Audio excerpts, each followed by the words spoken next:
మీ గతం మిమ్మల్ని వేధిస్తుందా? మీరు ఎంత ప్రయత్నించినా కానీ మీ మైండ్ మీ పాస్ట్‌లోకే వెళ్తుంది గానీ ప్రెజెంట్‌లో వర్క్ మీద ఫోకస్ చేయలేకపోతుందా? మీరు ఎప్పుడైనా ఆలోచించారా? మన పాస్ట్‌లో మంచి ఉంది, చెడు ఉంది. పాజిటివ్ ఉంది, నెగెటివ్ ఉంది. సుఖం ఉంది, దుఃఖం ఉంది. మనకు తగిలిన దెబ్బలున్నాయి.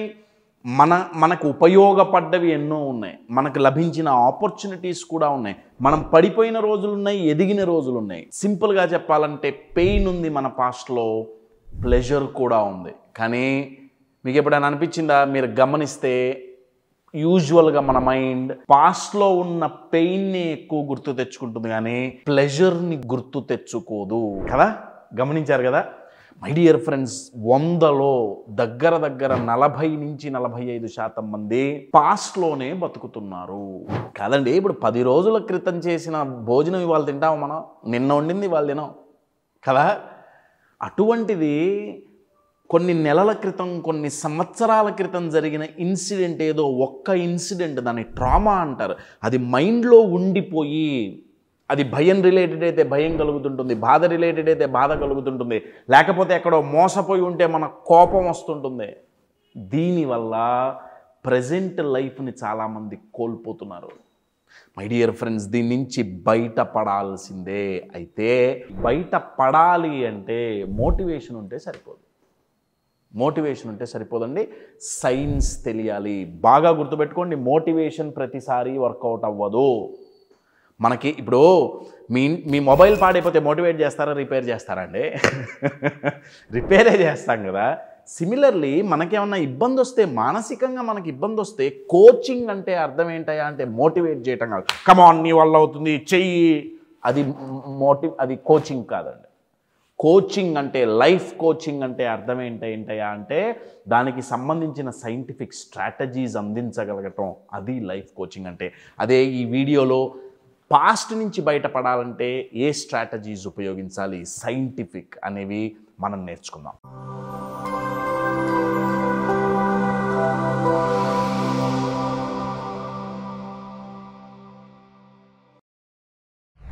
ఎంవిఎన్ కశ్యప్ ఒక అమేజింగ్ లైఫ్ కోచ్. ఎందుకంటే జీవితంలో అయినా బిజినెస్లో అయినా సమస్యలు, కష్టాలు, నష్టాలు వస్తుంటాయి. అటువంటి టఫ్ టైమ్స్ని ఎదుర్కోవాలంటే మన మైండ్ టఫ్గాను, అన్షేకబుల్గా ఉండాలి.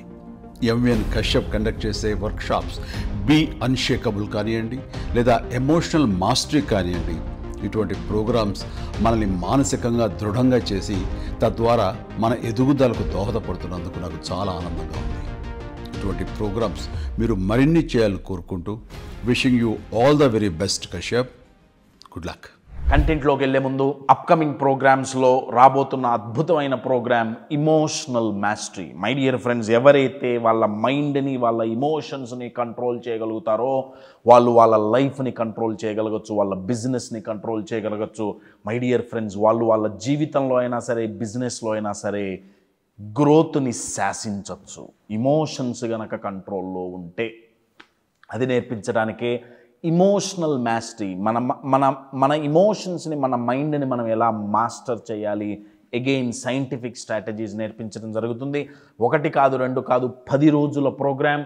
రోజుకు 1.5 hour చొప్పున 10 రోజులు ఈ ప్రోగ్రామ్ ఉంటుంది.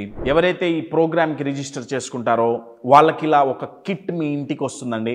దాంట్లో వర్క్ బుక్ ఒకటి ఉంటుంది, ఇమోషనల్ మాస్టరీ అనే వర్క్షాప్కి సంబంధించిన వర్క్ బుక్. ఈ వర్క్ బుక్ నిండా స్ట్రాటజీస్ అండ్ ఎక్సర్సైజెస్, ఒక్కొక్క రోజు ఒక్కొక్క ఇమోషన్ చొప్పున 10 days డిస్కస్ చేయడం జరుగుతుంది. For more details contact the number on the screen. So past నుంచి బయటపడాలంటే ఏం చేయాలి?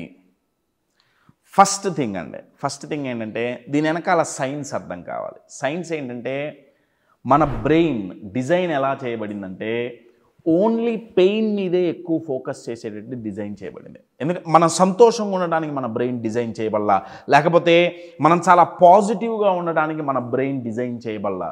ఓన్లీ పెయిన్ మీదే ఫోకస్ చేయడానికి డిజైన్ చేయబడింది. కశ్యప్ పెయిన్ మీదే బ్రెయిన్ ఎందుకు ఫోకస్ చేస్తుంది? నెగిటివ్ థింకింగ్ మీదే ఎందుకు ఫోకస్ చేస్తుంది? నెగిటివ్ ఇన్సిడెంట్సే ఎందుకు గుర్తుంచుకుంటుంది? ఎందుకయ్యా అంటే మళ్ళీ అవి రిపీట్ అవుతాయేమో అన్న భయంతో. ఎందుకు గుర్తుంచుకుంటుంది? మళ్ళీ అది రిపీట్ అవుతుందేమో. ఇప్పుడు గతంలో మిమ్మల్ని ఎవరో మోసం చేశారు, తేపకదే మీ మైండ్ గుర్తు చేస్తుంది అంటే దాని అర్థం ఏంటంటే మళ్ళీ జరిగితే నువ్వేం చేస్తావు, అర్థమవుతుందా అండి? అందుకే అదే గుర్తు చేస్తుంది. లేకపోతే గతంలో మీకు ఇష్టమైన వాళ్ళని ఎవరినో కోల్పోతే వాళ్ళు లేకపోతే జీవితం మరి చాలా ఇన్కంప్లీట్గా ఉంది కదా, మరి నువ్వేం చేస్తావు, గుర్తు చేస్తుంది. లేదా గతంలో మీరు ఫెయిల్ అయ్యారు, ఎక్కడో ఇన్వెస్ట్ చేస్తే మీకు నష్టం కలిగింది, అవే ఎందుకు గుర్తు చేస్తుందంటే మళ్ళీ ఫ్యూచర్ కూడా అలానే ఉంటే నీ పరిస్థితి ఏంటి. కశ్యప్ కరెక్టే, నువ్వు చెప్తే అర్థమవుతుంది. మరి సొల్యూషన్ ఏంటంటే ఇక్కడ రెండండి. గతంలో జరిగిందే మళ్ళీ ఫ్యూచర్లో జరుగుతుందన్న గ్యారంటీ లేకుండా మీ మైండ్కి చేస్తే సరిపోతుంది.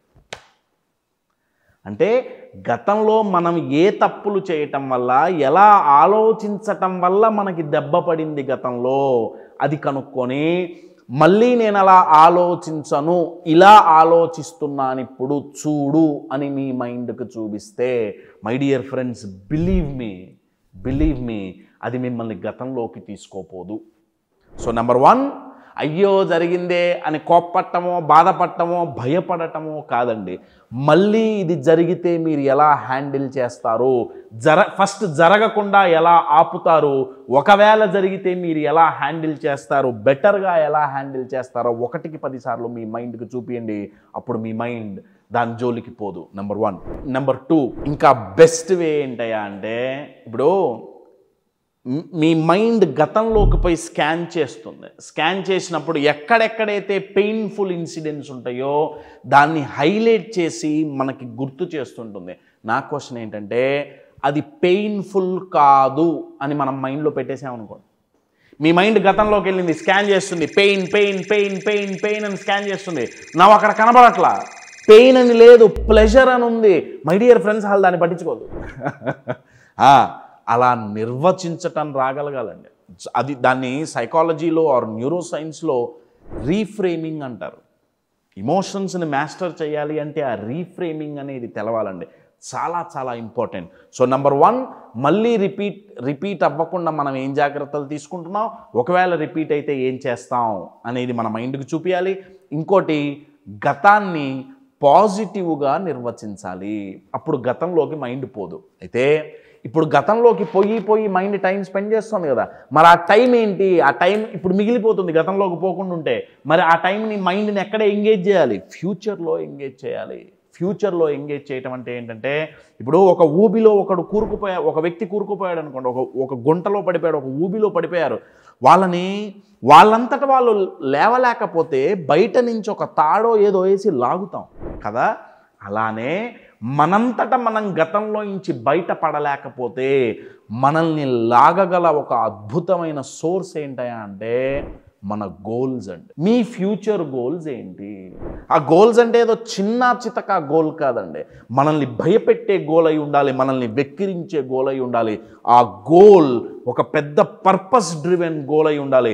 మై డియర్ ఫ్రెండ్స్, ఆ పెద్ద గోల్ పెట్టుకున్నామా, మీ పాస్ట్లో ఏం జరిగినా సరే, మీరు మోసపోయినా సరే, ఫెయిల్ అయినా సరే, మోసపోయి ఉన్నా సరే, ఒక రిలేషన్షిప్ బ్రేక్ అయినా సరే, ఫినాన్షియల్ లాస్ వచ్చినా సరే, మీ పరువు పోయినా సరే, మీకేమన్నా అన్యాయం జరిగినా సరే, పాస్ట్లో ఎంత పెద్ద దుర్ఘటన జరిగినా సరే, ఆ సంఘటన మిమ్మల్ని ఎంత కలిచివేసిన సంఘటన అయినా సరే, మిమ్మల్ని ఎంత బ్రేక్ చేసిన సంఘటన అయినా సరే, ఎంత హెవీ ఇమోషన్ అయినా సరే, దాన్ని ఫ్యూచర్లో పర్పస్ఫుల్ గోల్ ఒకటి పెట్టుకున్నావా, ఆ గోలే ఒక తాడులాగా మీకు ఉపయోగపడి మిమ్మల్ని బయటికి గుంజుతుంది. కానీ చాలామంది ఎందుకు సఫర్ అవుతున్నారంటే పాస్ట్ గురించి ఆలోచించి ఫ్యూచర్ని మర్చిపోతున్నారు. మై డియర్ ఫ్రెండ్స్, గుర్తుపెట్టుకోండి, today is your tomorrow's past. అంతే కదండి. నిన్నేదో జరిగిందని బాధపడుతున్నావు, మరి నిన్న జరిగిన దాని గురించి ఇవాళ బాధపడటం వల్ల ఇవాళ అనే రోజు రేపటికి గతమే కదా. Yes or no? మొత్తం పాడైపోతుంది కదా.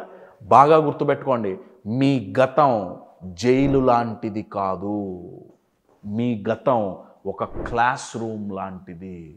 అక్కడ మీరేం నేర్చుకున్నారు అది గనక గుర్తు తెచ్చుకుంటే దాంట్లో ఇబ్బంది ఉండదండి. కానీ దాంట్లో మీరు శిక్షించబడ్డారు, దాంట్లో మీరు బంధించబడ్డారు, అదొక జైల్లాగా భావించినంతకాలం దాంట్లో నుంచి బయటపడటం కుదరదు.